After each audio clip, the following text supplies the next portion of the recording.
आज शुणा प्रबंध स्वप्न तत्व प्राबंधिक श्री रत्नाकर पति। यह प्रबंधटी समुदाय सप्तमटी परिच्छेद अच्छी। प्रथम परिच्छेदर नाम स्वप्न कौन, द्वितीय परिच्छेदर नाम निद्रावस्था, तृतीय परिच्छेदटीर नाम निद्रावस्था सहित स्वप्नर संपर्क, चतुर्थ परिच्छेद स्वप्न देखिबार समय, पंचम परिच्छेद स्वप्नावस्था, षष्ठ परिच्छेद स्वप्नर कारण, सप्तम परिच्छेद विशिष्ट स्वप्नर कारण। आज आमे एही प्रबंधटीर प्रथम परिच्छेदटी को शुणिबा, जार नाम स्वप्न कौन।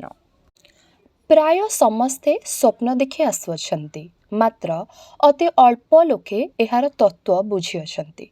अति अल्प लोके एहार कारण स्थिर करि अछन्ति। अनेके स्वप्न कथाटी भल करी जानी अछन्ति बोली मने करन्ति, मात्र स्वप्न प्रकृतरे कौन एवं काहींकि लोके स्वप्न देखन्ति ए विषय रे उत्तर देबाको सेमाने बड़ कठिन बोध करन्ति।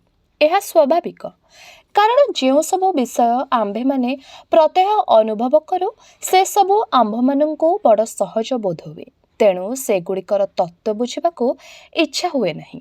अग्नि, आलोक, पेन्सिल, कलम प्रभृति पदार्थ आम्भ मानकर नित्य व्यवहार रे आसुथिबारु आम्भे माने सेमानंकर विषय विशेष किछि न भाबी केवल सेमानंक साहाय्य रे निज निजर काम करी चली जाओ।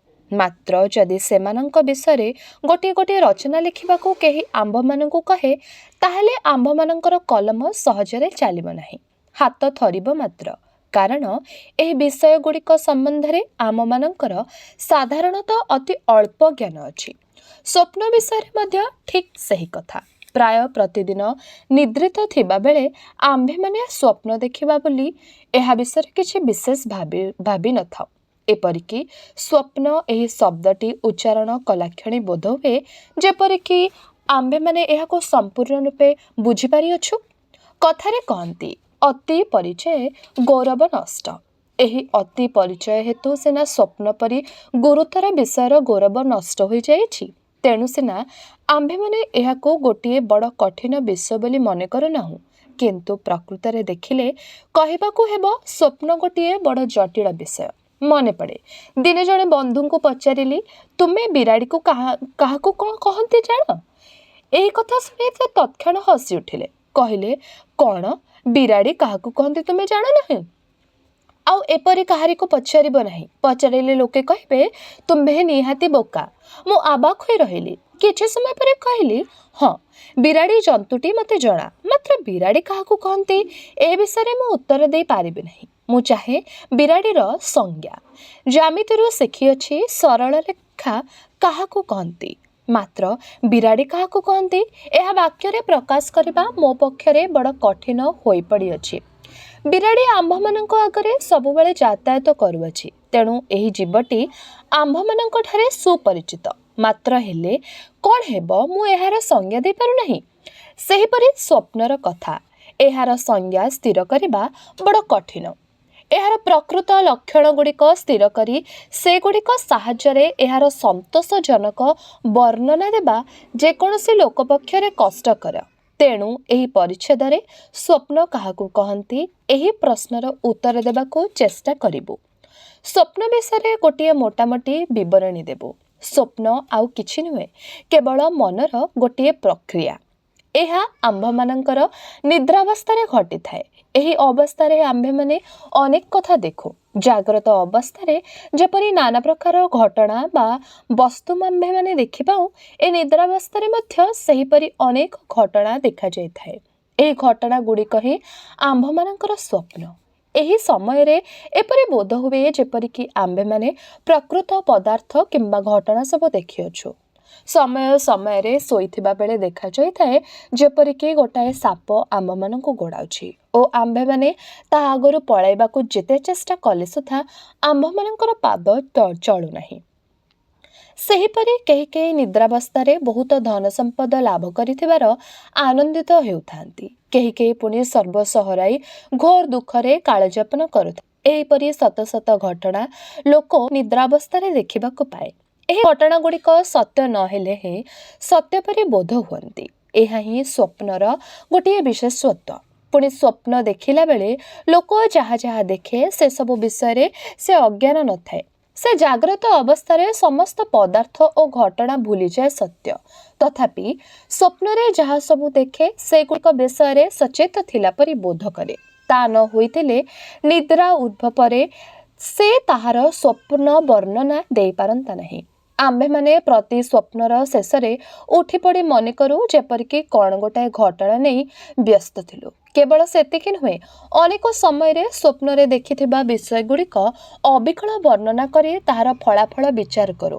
ଦେଖାଯାଇଛି କେହି କେହି ନିଦ୍ରାବସ୍ଥାରେ ହସନ୍ତି ବା କାନ୍ଦନ୍ତି, କେହି କେହି ପୁଣି ବେଶ୍ କଥାବାର୍ତ୍ତା କରିବାର ଦେଖାଯାଇଥାଏ। ଏଥିରୁ ଜଣାଯାଏ ସେମାନେ ନିଦ୍ରିତ ଥାଇ ମଧ୍ୟ ମନ ମଧ୍ୟରେ ଏହି ଘଟଣା ସବୁ ଦେଖୁଥାନ୍ତି ଏବଂ ନିଦ୍ରାଭଙ୍ଗ ପରେ ସେଗୁଡ଼ିକ ବେଶ୍ ମନେ ରଖିପାରନ୍ତି। ଅବଶ୍ୟ କେତେଗୁଡ଼ିଏ ସ୍ୱପ୍ନ ନିଦ ଭାଙ୍ଗୁ ଭାଙ୍ଗୁ ମନରୁ ଉଭେଇଯାଏ। ତଥାପି ଏଗୁଡ଼ିକ ଦେଖିବା ସମୟରେ ମନ ସର୍ବଦା ସଚେତ ଥିବା ପରି ଲାଗେ। ଏଥିରୁ ବୁଝାଯାଏ ଯେ ସ୍ୱପ୍ନ ନିଦ୍ରିତ ମାନବର ସଶକ୍ୟ ମାନସିକ ପ୍ରକ୍ରିୟା, ଅର୍ଥାତ୍ ଏହା ନିଦ୍ରାବସ୍ଥାରେ ଘଟେ, ଏହା ମନ ମଧ୍ୟରେ ଘଟେ। ଏହି ସମୟରେ ମନ ସଂଜ୍ଞାପୂର୍ଣ୍ଣ ବା ସଚେତ ଥାଇ ଘଟଣାମାନ ଦେଖେ ଓ ଏହି ଘଟଣାଗୁଡ଼ିକ ସତ୍ୟ ନହେଲେ ହିଁ ସତ୍ୟ ପରି ବୋଧ ହୁଏ। ମନେକର ମୁଁ ଗଲା ରାତିରେ ସ୍ୱପ୍ନ ଦେଖିଲି ମୋତେ ଗୋଟାଏ ଲୋକ ଖଣ୍ଡାରେ ହାଣିବାକୁ ଦୌଡ଼ୁଛି। ଏହିପରି ଅବସ୍ଥାରେ ମୁଁ କ'ଣ କରୁଛି ନା ଦୌଡ଼ି ଯାଇ ମୋର ପଡ଼ୋଶୀର ଅମାର ଘରେ ଗୋଟିଏ ହେଁସ ତଳେ ଲୁଚି ଯାଉଛି। ଏହି ସମୟରେ ମୋର ନିଦ ଭାଙ୍ଗିଗଲା। ମୁଁ ଉଠିପଡ଼ି ଭାବି ଦେଖିଲି ମୋର ସ୍ୱପ୍ନଟି ମୋର ନିଦ୍ରାବସ୍ଥାରେ ଘଟିଅଛି। ଏହା ମୋର ମନ ମଧ୍ୟରେ ସୃଷ୍ଟ ହୋଇଥିଲା, କାରଣ ମୁଁ ଯେଉଁ ବିଛଣାରେ ଶୋଇଥିଲି ଠିକ୍ ସେହି ବିଛଣାରେ ଅଛି, ଅନ୍ୟ କେଉଁ ଆଡ଼େ ଯାଇନାହିଁ ଏବଂ ମୁଁ ଯାହା ଯାହା ଦେଖିଲି ତାହା ସବୁ ଦେଖିଲା ବେଳେ ମୁଁ ସଂଜ୍ଞାଶୂନ୍ୟ ନଥିଲି। ଆହୁରି ମଧ୍ୟ ଏ ଘଟଣାଟି ମିଥ୍ୟା ହେଲେ ହିଁ ମୋତେ ସତ୍ୟ ପରି ବୋଧ ହେଉଥିଲା। ତେଣୁ ମୁଁ ଉଠିଲା ବେଳେ ଏପରି ଭୟ ଅନୁଭବ କରିଥାଏ ଯେ ମୋର ଛାତି ଦାଉଁ ଦାଉଁ ପଡ଼ୁଥାଏ। ଏହି ଉଦାହରଣରୁ ସ୍ୱପ୍ନର ଉପଯୁକ୍ତ ଲକ୍ଷଣଗୁଡ଼ିକ ବେଶ୍ ବୁଝାଯିବ। ଉପଯୁକ୍ତ ରେଖାଙ୍କିତ ବାକ୍ୟଟିର ଅର୍ଥ ମଧ୍ୟ ସ୍ପଷ୍ଟ ଜଣାପଡ଼ିବ। ଜଣେ ବିଖ୍ୟାତ ସ୍ୱପ୍ନ ତତ୍ତ୍ୱବିତ୍ ସେଥିପାଇଁ କହିଅଛନ୍ତି, ସ୍ୱପ୍ନ ନିଦ୍ରିତ ବ୍ୟକ୍ତିର ଏପରି ଏକ ମାନସିକ ପ୍ରକ୍ରିୟା ଯାହାକି ତାହାର ନିଦ୍ରାଭଙ୍ଗ ପରେ ମନ ମଧ୍ୟରେ ସ୍ମୃତି ଆକାରରେ ରହିଥାଏ। ଅନ୍ୟ ଜଣେ ପଣ୍ଡିତ ମଧ୍ୟ ସେହିପରି କହିଅଛନ୍ତି, ନିଦ୍ରାବସ୍ଥାରେ ଲୋକର ମନରେ ଯେଉଁ ସବୁ କାର୍ଯ୍ୟ ଚାଲିଥାଏ ଏବଂ ଯେଉଁ କାର୍ଯ୍ୟଗୁଡ଼ିକ ବିଷୟରେ ଲୋକ ସେତେବେଳେ ସଂଜ୍ଞାନ ଥାଏ, ସେହି କାର୍ଯ୍ୟଗୁଡ଼ିକ ହିଁ ସ୍ୱପ୍ନ। ଆଗରୁ କହିଅଛୁ, ସ୍ୱପ୍ନଗତ ଘଟଣାଗୁଡ଼ିକ ସତ୍ୟ ପରି ବୋଧ ହେଲେ ହେଁ ପ୍ରକୃତରେ ସତ୍ୟ ନୁହନ୍ତି। ସେଥିପାଇଁ କେହି କେହି ସ୍ୱପ୍ନକୁ ଦ୍ରଷ୍ଟାର ନିଦ୍ରାକାଳୀନ ମତିଭ୍ରମ ବା ଭ୍ରାନ୍ତ କଳ୍ପନା ବୋଲି ବର୍ଣ୍ଣନା କରନ୍ତି। ଭାବି ଦେଖିଲେ ଏହି ବର୍ଣ୍ଣନା ଅମୂଳକ ବୋଧ ହୁଏ ନାହିଁ, କାରଣ ସ୍ୱପ୍ନ ସମୟରେ ଲୋକ କେବଳ ଅମୂଳକ ଚିତ୍ରଗୁଡ଼ିକ ଦେଖୁଥାଏ। ଏହିପରି ଭ୍ରମମୂଳକ ଚିତ୍ର ମଧ୍ୟ ଆମ୍ଭେମାନେ ଜାଗ୍ରତ ଅବସ୍ଥାରେ ଦେଖିଥାଉ। ଉଦାହରଣ ସ୍ୱରୂପ କେହି କେହି ଅନ୍ଧକାର ରାତିରେ ରଜ୍ଜୁକୁ ସର୍ପ ଜ୍ଞାନ କରି ଭୀତ ହୋଇ ଚିତ୍କାର କରି ଉଠନ୍ତି। କେହି କେହି ପୁଣି କୌଣସିଠାରେ କିଛି ନାହିଁ ତଥାପି ଏକ ଭୟଙ୍କର ରୂପ କଳ୍ପନା କରି ତାହାକୁ ପ୍ରକୃତ ରୂପ ବୋଲି ଭାବି ମୂର୍ଚ୍ଛିତ ହୋଇପଡ଼ନ୍ତି। ମନେପଡ଼େ ଜଣେ ଲୋକ ବସନ୍ତ ରୋଗରେ ପୀଡ଼ିତ ଥିବା ସମୟରେ ଚମକି ପଡ଼ି ଚିତ୍କାର କରୁଥାଏ, ହେଇ ଠାକୁରାଣୀ, ହେଇ ହେଇ ଠାକୁରାଣୀ। ବାପ୍ ରେ, କି ଭୟଙ୍କର ରୂପ! କିନ୍ତୁ ତାହାର ପାର୍ଶ୍ୱବର୍ତ୍ତୀ ବଦ୍ବାନ୍ଧବ କେହି କିଛି ଦେଖିବାକୁ ପାଉନଥାନ୍ତି। ଆହୁରି ମଧ୍ୟ ଗୋଟିଏ ଘଟଣା ମନେ ପଡ଼ିଅଛି। ଦିନେ ଜଣେ ଭଦ୍ରଲୋକ ଅନ୍ଧକାର ରାତ୍ରିରେ ଶେଷ ଭାଗରେ ପାଇଖାନାରେ ବସିଅଛନ୍ତି ଏବଂ ତାଙ୍କଠାରୁ କିଛି ଦୂରରେ ତାଙ୍କ ଗାଧୁଆ ଘରର କାନ୍ଥ ଦେହକୁ ଲାଗି ଗୋଟିଏ ମସିଣା ରଖାହୋଇଅଛି। ସେ ମସିଣାର ଉପରେ ପାନ୍ତଟି କାନ୍ଥର ଗୋଟିଏ ମଇଳା ଅଂଶର ତଳକୁ ଲାଗି ରହିଅଛି। ଭଦ୍ରଲୋକଟି ପାଇଖାନାରେ ବସିଥିବା ସମୟରେ ସେହି ଦିଗକୁ ଚାହିଁ ଦେଲା ମାତ୍ରେ ଗୋଟାଏ ମନୁଷ୍ୟର ରୂପ କଳ୍ପନା କରି ଚିତ୍କାର କରି ଉଠିଲେ, ଚୋର ଚୋର। ଏହି ଉଦାହରଣମାନଙ୍କରୁ ଜଣାଯିବ ଯେ ମାନବ ସମୟ ସମୟରେ କୌଣସି ପଦାର୍ଥକୁ ଭୁଲ କ୍ରମେ ଅନ୍ୟ ଏକ ପଦାର୍ଥ ବୋଲି କଳ୍ପନା କରିଥାଏ। ସମୟ ସମୟରେ ପୁଣି କାହିଁ କିଛି ପ୍ରକୃତରେ ନଥିବା ସମୟରେ ମଧ୍ୟ ଗୋଟାଏ ଗୋଟାଏ ରୂପ ଦେଖି ପକାଏ। ଏହି ଦୃଶ୍ୟ ବା ରୂପଗୁଡ଼ିକ କେବଳ ଭ୍ରାନ୍ତିମୂଳକ, କେବଳ ଭ୍ରାନ୍ତ ମସ୍ତିଷ୍କର ସୃଷ୍ଟି ମାତ୍ର। केवल जाग्रत अवस्था जे एही चित्र मान देखा जाए ताहा नुहे निद्रावस्था मध्य मानव एहीपरि अमूलक दृश्य मान देखि थाए। निद्राकालीन एही भ्रममूलक दृश्य गुड़िक ही आंभमानंकर स्वप्न। वास्तविक स्वप्न देखिबा समय रे आंभे माने प्रत्यक्ष भाव में घटना मान अनुभव कला परि मने करू। एही प्रत्यक्षानुभूति साधारणतः विषय बा वस्तु उपरे निर्भर करे। अर्थात कौनसी वस्तु बा विषय रे प्रत्यक्ष ज्ञान पाइबाकु हेले सही वस्तु बा विषयटी आंभमानंकर सम्मुखरे विद्यमान थिबा आवश्यक। उदाहरण स्वरूप घंटाटी मोहर सम्मुखरे अछि, तेणु मु मोहर इंद्रिय मानक साहाय्य ताहा संबंध रे ज्ञान लाभ करुअछि। सेहीपरि कॉलेज घंटा बाजुथिबा समय रे मु ताहार शब्द मोहर सर्वेन्द्रिय साहाय्य अनुभव करि रही थाए। तेणु प्रत्यक्षानुभूति पाई वस्तु बा विषय आवश्यक।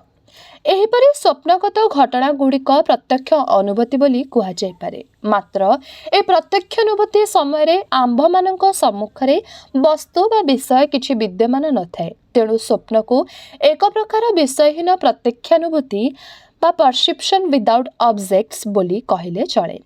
स्वप्नवगत घटना गुड़िक से इंद्रजाल परी मनुष्य को प्रतारित करिथांती। स्वप्नर एही ऐन्द्रजालिक स्वप्नर एही अमूलकता भारतीय शास्त्र मानकरे प्रदर्शित होइअछि। उदाहरण स्वरूप बृहदारण्यक उपनिषदरे लिखित अछि, सजंत्र स्वपित न तंत्र रथा न रथजोगा न पंथानो भवन्ति। अर्थ रथानं रथजोगानं पतः सृजते। अर्थात मनुष्य जेतेबेले निद्रित थाए सेतेबेले रथ कि घोटक कि पथ किछि न थाए, अथच सेगुड़िक स्वप्न आकार रे देखु थाए। सुतरां स्वप्न दृष्ट वस्तु बा घटना गुड़िक सबु मनर कल्पना बा विकार मात्र, किछि सत्य नुहे। उपरे स्वप्न विषय गोटे स्थूल धारणा दियागला। एथिरु मध्य प्रतिपन्न हेउअछि जे निद्रा स्वप्नर चिर सहचरी एवं निद्रा व्यतीत स्वप्नर उत्पत्ति असंभव। निद्रा सहित स्वप्नर एही घनिष्ठ संपर्क प्राचीन और आधुनिक पंडितों द्वारा समर्थित होइअछि। वेदांत दर्शन रे स्वप्नावस्था सांध्य एही नामरे कथित।